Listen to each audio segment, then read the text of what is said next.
La Naval de Manila ay nagtataglay ng isang iginagalang na lugar sa kasaysayan ng relihiyon ng Pilipinas. Ang kwento ng La Naval ay nagugat noong ika-17 ng siglo ng ang Pilipinas sa isang kolonya ng Espanya. Noong 1646, tinangka ng mga kalaban na noon ay nakikipagdigma sa Espanya na lusubin ang Maynila.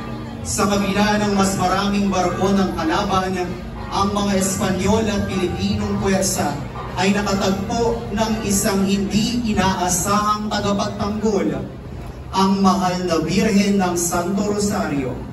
Ang mga mananampalataya na pinamumunuan ng mga paring Dominikano ay taimtim na nagdasal ng Santo Rosario at pinapalagay na ang pagtatagumpay nila sa digmaan ay dahil sa pamamagitan ng mahal na Birhen. Bilang pasasalamat sa mahimalang pagwawagi, isang pamilyang itinayo upang parangalan ng mahal na ina na minarakahan ng simula ng debosyon sa Nuestra Señora del Santísimo Rosario de la Naval.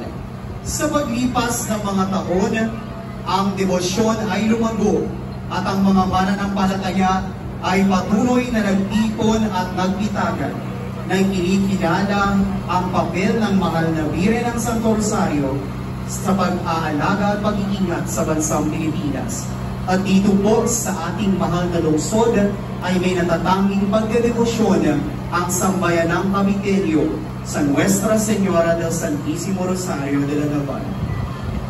Nuestra Señora del Santísimo Rosario de la Naval, ipanalangin mo kami.